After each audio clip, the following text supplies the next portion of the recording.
and burn. Hey everybody. So tonight I'm looking to discuss the 2000 film Requiem for a Dream.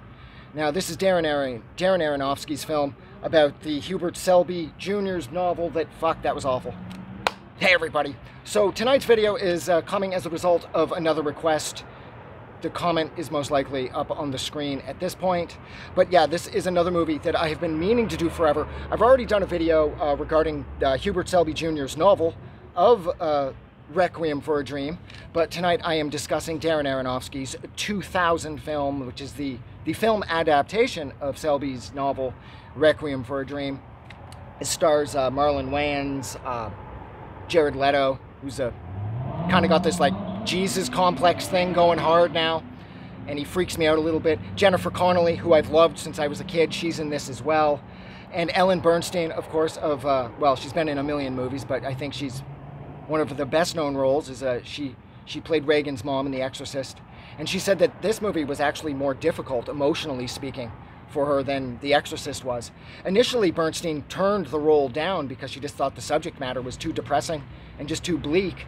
But then her manager said, look, this is, quite the opportunity. And as it turns out, it was. I mean, her character, Sarah, is probably the most sympathetic in the entire movie. But first, I'm getting ahead of myself. So basically what this tells the story of is a handful of junkies by way of Harry, Marion, and Tyrone. And Harry's mom is played by Ellen Burstyn. Her character's name is Sarah. They're the Goldfarbs. And Harry and Marion are dating, and this is like this has been described as one of the most difficult movies to ever watch.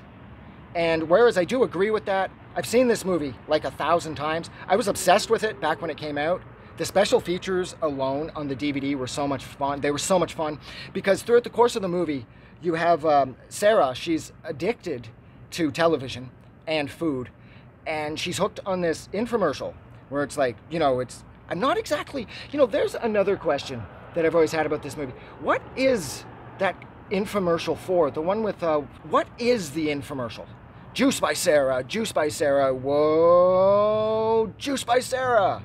So I don't get it. Like, is it a juicing thing? The system that he's selling or the product that he's selling in this infomercial exactly is, but Sarah is hooked on it.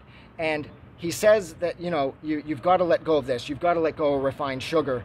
And then the third thing that you're supposed to give up is never revealed throughout the course of the film, but it is one of the, I think it's was it hidden on the DVD? Christ, I can't remember. I think it was hidden on the DVD where you do find out that the third thing that you're not allowed to have is orgasms. You're not allowed to have sex because that will screw with your progress.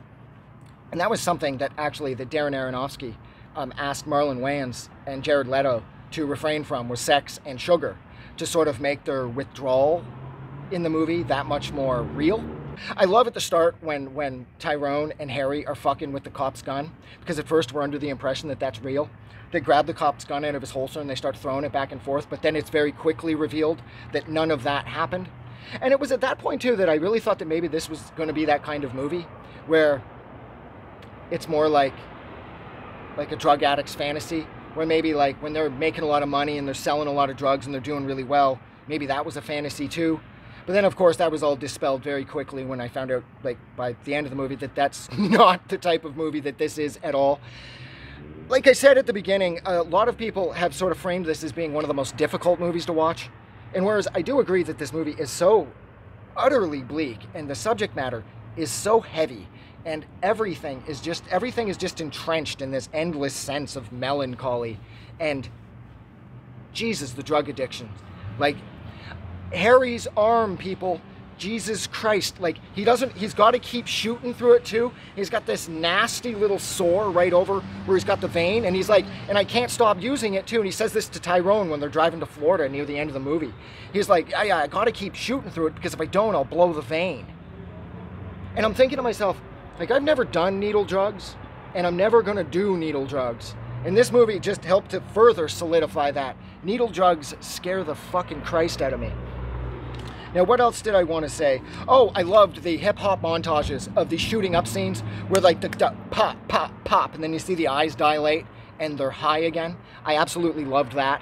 I loved how quick it was. I loved how frantic it was. And I loved how it was, like, the use of the hip-hop montage, where it's the quick successions of shots to sort of create one very brief scene of sorts, it does a really good job of creating that sense of frenzy. Like, once they've got their drugs, nothing is going to interfere with their ability to do the drugs that they just got. I mean, after Harry leaves his mom's apartment, he shoots up in the back of a fucking cab.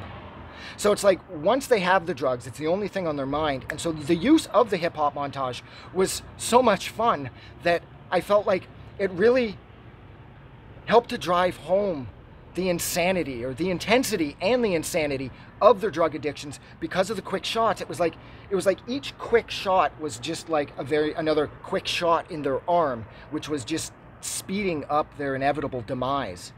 Now, of course, Harry and Tyrone and Marion and Sarah, none of them die.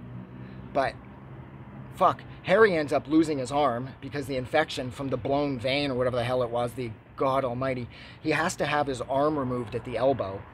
And Marion, she ends up being like a full-blown whore. She's performing sex acts for drugs. And Tyrone is the one character who we don't really know what happens to Tyrone. He ends up in prison with Harry in Florida, and it looks like a rough prison too.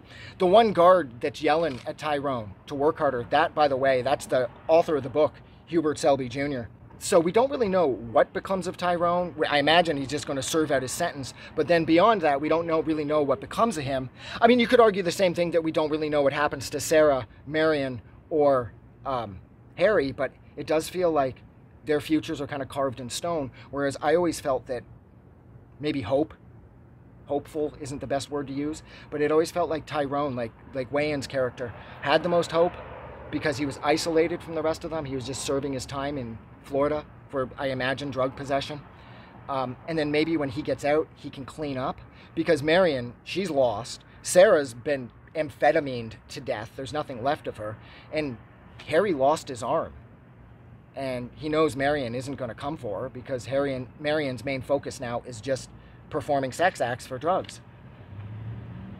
Well, yeah, this movie is depressing.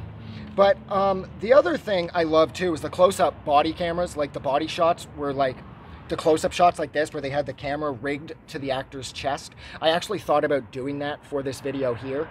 And because it's not really that difficult to do, you just need to get a tripod and sort of link it around your back using a couple bungee cords.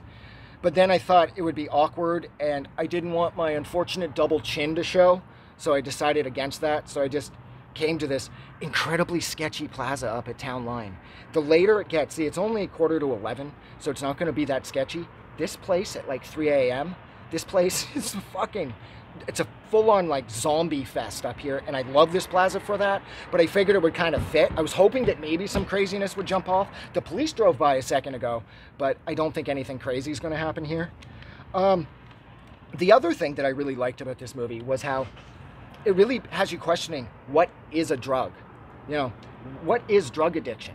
Because of course, when you look at Marion's story and Harry's story and Tyrone's story, it's a very traditional heroin addiction story. But then you toss in Sarah's addiction to the amphetamines that she's using, that she got the prescription from her friend's doctor to lose a bunch of weight so that she could fit into the red dress, because of course she's been accepted to be on some unknown TV game show or some shit. And so she has this thing in her head that if she's able to fit into the red dress, that everything will be okay, that her son Harry will do really well in life, and that her husband Seymour, even though he's passed on, he used to love her in that red dress, and she used to love the way that he used to look at her in that red dress. So it becomes Sarah's obsession to be able to fit into the red dress, so that when she gets on whatever the game show is or whatever, she's able to tell the world about her family and how great it is and how everybody will see that everything's great for her. And then to continue the tragic story that is Sarah's end of this, is she points out to Harry, like, didn't you see, like, all of her neighbors? She's like, didn't you see that I had the best spot out there sitting with them? Because I'm popular now. Because, you know, she's going to be on that show, and all the attention is now on Sarah, and none of the attention is on Sarah because she's an older woman whose husband has passed away. Her son doesn't live with her anymore, and even if he did, he's like a full-on junkie. And then judging by that shot of him at his high school graduation, how angry his father looked and how he's, like, holding his arm like this, I'm thinking Harry's been firing heroin into his arm for years. The other thing that was kind of neat was how they changed a number of things from the book. The book, for example, takes place in the 70s. And one of the things that I really wish that they had done in this was, in the book, there's this older dude that Harry and Tyrone come across while they're locked up in jail after that drug deal in the grocery store goes all wrong. No, wait. Was that when they end up in jail in the book? Fuck, I can't remember now. But it doesn't matter. They're in jail, and there's this old dude in there who's like 80, and he's like this lifelong junkie. And he's throwing out all these opinions and saying all these things that Harry and Tyrone sort of inherently know are true. But then once they're bailed out and they're back on the streets, they're like, yo, fuck that old guy. He didn't know what he was talking about. And the entire reason for them to bash the old guy the way that they did was they knew that that old guy was their future, unfortunately. And at one point in the book, they see a couple junkies using dirty toilet water in this old abandoned piece of shit building somewhere in New York to cook with so that they can shoot up.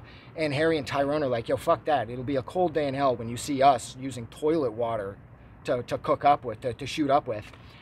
And then, like, barely a couple days later in the book, they're doing just that.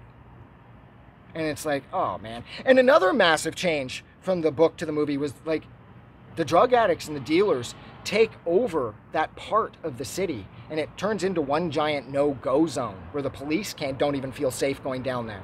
Because of the drug shortage, all of the junkies just kind of go mad, and they just start, like, rioting and taking over the streets. And that's another thing that the movie chose to ignore, most likely because of budget constraints, I would imagine. Probably another reason why they didn't choose to shoot the movie in the 70s was because, again, I would imagine the budget. They just decided to leave it in the present day, which was, of course, the late 90s through 2000, because that's when the movie was released, of course. I think, actually, that's it. I mean, other than maybe you could make the argument that Sarah's ending was the best, you know? Maybe she won out of everyone, because the movie does conclude with her, she's completely gone after the electroshock, but in her head, she's on that game show or reality show or whatever it is, and she's getting to tell the world about her family and her son and how Harry's married and he's expecting a kid soon and everything's good and you're going to be a grandmother. And she just sort of fades away thinking about these incredibly positive thoughts, whereas her son is actually laying in a hospital bed somewhere in Florida with his arm gone, and Tyrone's in prison. And Marion, who I don't think she's ever met, she's a whore. And so this is a rough movie to watch. The score is absolutely phenomenal. Clint Mansell outdid himself with the score for this movie. It is so scary at times, especially when the score ramps up, when Marion's doing the sort of ass-to-ass double penetration dildo thing in What's-His-Face's apartment as Sarah is receiving the electroshock.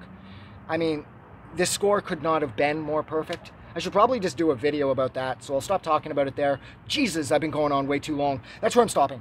So thank you so much for hanging out with me for a little over 14 minutes while I discussed Darren Aronofsky's 2000 film, Requiem for a Dream. Like always, if you like this review or you like this movie, don't forget to go and do something nice for somebody. But like always, most importantly, never forget that the world is a way better place because you are in it.